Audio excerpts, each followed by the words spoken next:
Vamos abordar hoje é o enfrentamento das crises segundo a logoterapia e análise existencial. Frankl apresenta uma metáfora muito pertinente para compreender essa dimensão da crise na perspectiva da logoterapia. O sol sempre brilha acima das nuvens, ou seja, há um sentido, mesmo que ele seja desconhecido. Frankl também passou por vários momentos de crises. Primeiro, passou por duas grandes guerras mundiais. Era então esse momento que a nuvem encobria o sol. Também crises econômicas, Guerra Fria, terrorismo, e também passou por 4 campos de concentração. E chegou à conclusão que, desde Auschwitz, nós sabemos do que o ser humano é capaz. E também desde Hiroshima, nós sabemos o que está em jogo.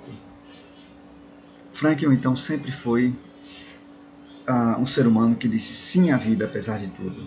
Sempre tomou uma postura positiva, apesar das situações de crises e as situações negativas da existência. Logo chega a seguinte conclusão: o ser humano é capaz de mudar o mundo para melhor, se possível, e mudar a si mesmo para melhor, se necessário. A proposta da logoterapia, nessa perspectiva, seria então transformar o homem para melhor, para que esse ser humano possa transformar o mundo para um mundo melhor. Nessa perspectiva, então, Frankl compreende que o efeito direto do ser exemplo é sempre maior do que o efeito das palavras. O exemplo atrai o ser humano, atrai outras pessoas, contagia também outras pessoas. E a palavra apenas é jogada no ar. Nessa perspectiva, então, Frankl compreende que se você começar, outros também vão te acompanhar. Essa é a mesma perspectiva do cancioneiro brasileiro, onde há uma canção onde diz: se você começar, os outros também vão te acompanhar, porque também o positivo vai contagiar também a humanidade. Para a logoterapia, então, não respondemos à vida apenas com palavras, mas com ações no mundo. O homem está profundamente enraizado no mundo e é nessa relação com o mundo que ele precisa configurar a si mesmo e também, ao mesmo tempo, transformar o mundo para algo melhor. Transformar a si mesmo, se for possível, se for necessário, e também transformar o mundo para algo melhor. Nessa perspectiva também encontramos as palavras da cultura judaica, que diz: quem salva uma vida, salva o mundo inteiro. Salvar o mundo por meio do amor, salvar o mundo por meio da luta por uma causa, salvar o mundo por meio do sacrifício por algo ou alguém, e por fim, salvar o mundo também na esperança que esse mundo possa se transformar. Nesse sentido, encontramos também as palavras de Santo Agostinho, que são consonantes, né, com a perspectiva de Viktor Frankl. Santo Agostinho dizia: a esperança tem 2 filhas lindas, a indignação e a coragem. A indignação nos ensina, então, a não aceitar as coisas como estão, e a coragem nos ensina a mudá-las, se necessário for.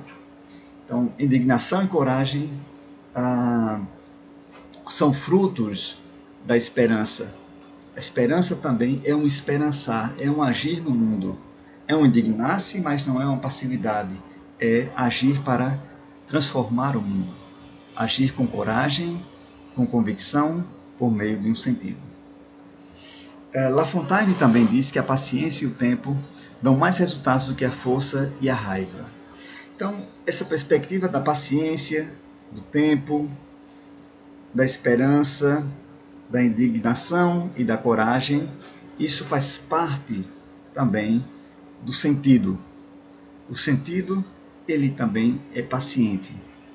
O sentido também requer tempo. O sentido também requer coragem para agir. que requer também indignação diante do mundo, do que ele é e o que ele deve vir a ser. Bom, para Frankl, então, esperança e paciência são fenômenos que requerem um fundamento. Você não pode pedir a ninguém para ter esperança, ou para ter paciência, ou para ter fé, ou para ter vontade. São fenômenos que requerem um fundamento, um para quê, ou um sentido. Assim, nessa trilogia tempo, paciência e esperança, derivamos então uma perspectiva peculiar, muito específica aqui do sentido. O sentido requer tempo, requer esperança, requer paciência.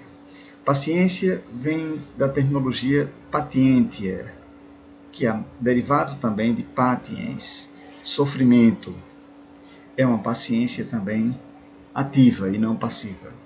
A esperança também, da mesma forma, vem do verbo esperare, que vem também de esperançar.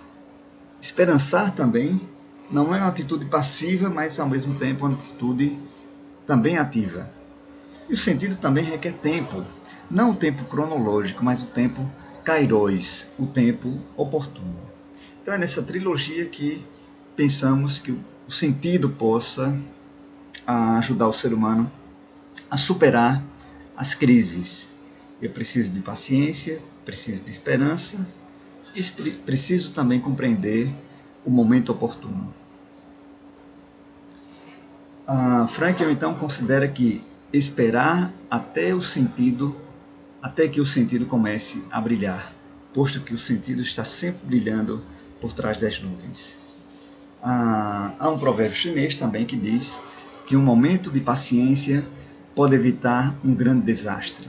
Um momento de impaciência pode arruinar toda uma vida. E é esse momento, então, esse kairos, que requer o momento atual.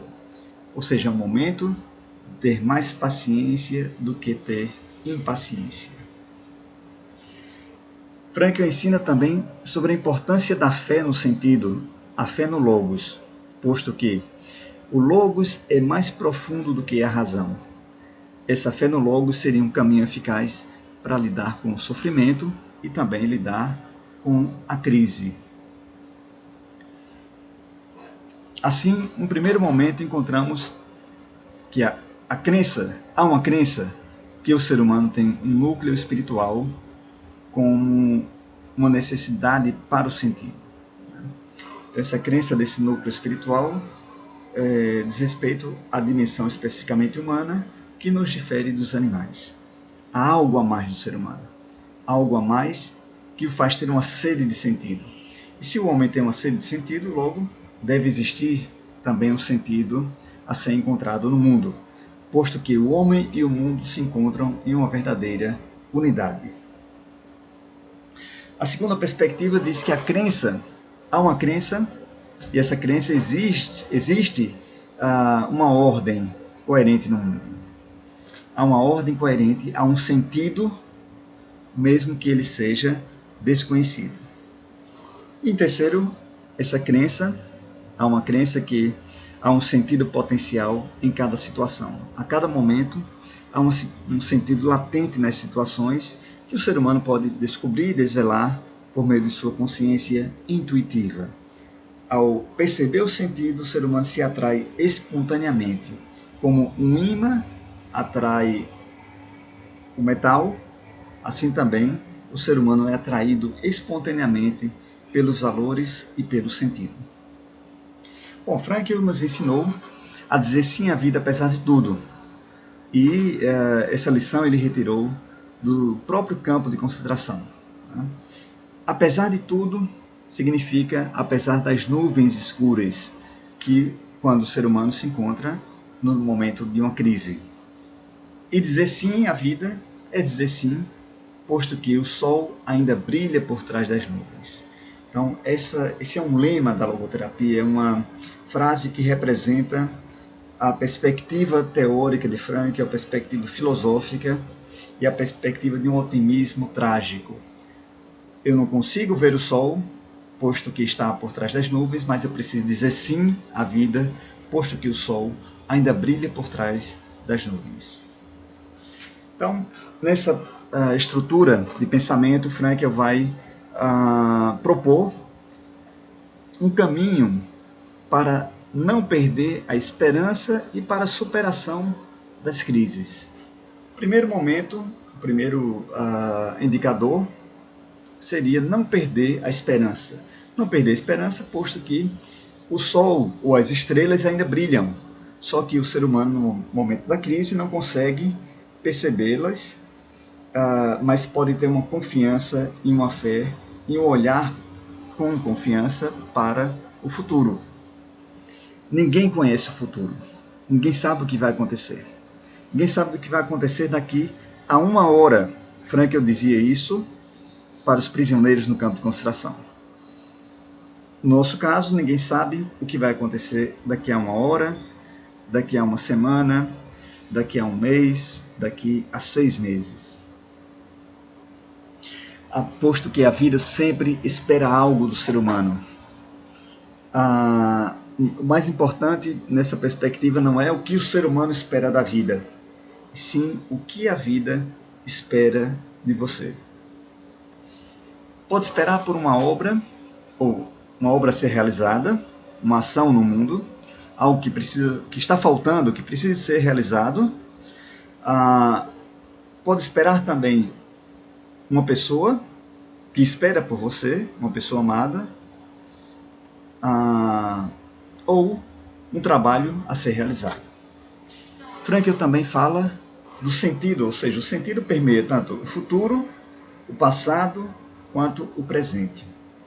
Olhar com confiança para o futuro, mas também perceber as alegrias do futuro, ou rememorar as alegrias também do passado. Olhar para o passado, posto que aquilo que o ser humano viveu, nada ou ninguém pode retirar. Ainda mais, esse olhar para o passado ajuda também a olhar para o futuro, a se orientar também, como se fosse o farol. O farol sempre está atrás do navegador, embora ele vai se encaminhar para frente. Então é importante também olhar para trás e contemplar o trajeto, a estrada que ele já caminhou, que ele já percorreu. No livro das Lamentações dizia: quero trazer à memória aquilo que pode me dar esperança. Então, olhar para trás para poder cultivar essa esperança. Frankl dizia também: esse olhar para o passado pode lançar luzes para os dias nublados no momento presente, ou lançar luz no momento da crise. E no próprio campo de consideração, Frankl dizia: o passado ilumina as trevas do presente. Um terceiro momento é observar e realizar também o sentido do momento. Olhar as possibilidades de sentido que estão disponíveis no momento presente, conseguir perceber o que faz mais sentido e realizar para depositá-lo no seu próprio passado. A vida está repleta de oportunidades para dotá-la de sentido.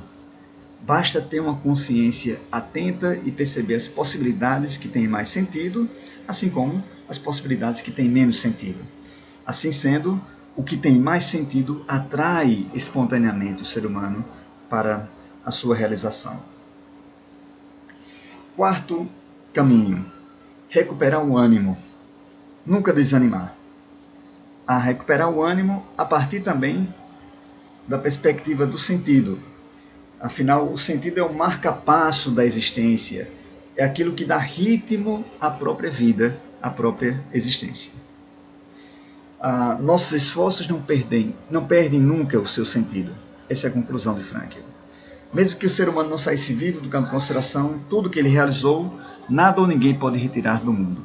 Então, não se perde o sentido. O esforço do ser humano não se pode perder o seu significado ou seu sentido. O quinto passo diz: torna-se digno do seu próprio sofrimento. Isso era o que Frankl escutava no campo de consideração e é o que passava na mente dos prisioneiros, né? O que importava era se tornar digno do seu próprio sofrimento, né? Ou seja, sofrer com a cabeça erguida. Só que o que dá sentido ao sofrimento não é o sofrimento em si, mas é a postura que o ser humano tem diante do sofrimento. Isso é o que configura um sentido no próprio sofrimento. Então, olhar para a situação e não se desesperançar, olhar de frente, nunca fugir da situação que o ser humano está vivenciando, uma situação de crise, sobretudo, e dizer sim à vida, apesar de tudo. Nos encontramos sempre sobre o olhar desafiante de alguém. O que essa pessoa espera de você? Um amigo, uma mulher, uma esposa, um filho, um ser vivente, ou um olhar de um morto, ou um olhar de próprio Deus. O que esse ente, o que essa pessoa espera de você nesse momento de crise? Então é fundamental que o ser humano tenha perante quem eu me sinto responsável para poder agir no mundo. Afinal, o ser humano se define na ação. Cada ação é o seu próprio monumento. Mas perante quem eu estou preparando esse monumento? Para quem eu estou preparando esse monumento? Isso é fundamental para despertar a consciência do sentido e, sobretudo, despertar a consciência para realizar sentidos na vida. O que essa pessoa, então, espera de você? Então, essa pergunta é fundamental para o ser humano agir no aqui e agora, agir no presente. O sexto e último passo seria o sentido do sacrifício. O ser humano não quer nem sofrer, nem morrer sem um sentido. Agora, sofrimento sem sentido igual a desespero. Ou seja, o ser humano precisa de um sentido para poder suportar o próprio sofrimento ou para dar a si mesmo como um sacrifício para algo ou para alguém. Por quem eu estou disposto, então, a oferecer meu sacrifício? Por quem? Por quem você está disposto, então, a oferecer o sacrifício do momento presente ou da crise do momento presente? Essa é uma pergunta fundamental para o ser humano ter a capacidade de resiliência e despertar a sua força desafiadora do espírito. Assim, Frankl pressupõe que o Logos é uma luz que transpassa na escuridão. O Logos sempre está oculto e precisa ser desvelado. Em alguns momentos o sentido ele é desvelado na própria escuridão, e por trás das nuvens ele também resplandece e o ser humano pode confiar plenamente no sentido incondicional da existência. Assim foi definido também a logoterapia e análise existencial como uma crença incondicional no sentido incondicional da vida. Por fim, quem sabe do porquê de sua existência conseguirá suportar os dias nublados da vida. Tomemos então esse pensamento para os dias atuais, os dias de crise, e um modelo também para suportar o sofrimento e sempre dizer sim à vida apesar de tudo. Sempre dizer sim à vida apesar da crise, posto que o sol ainda brilha por trás das nuvens.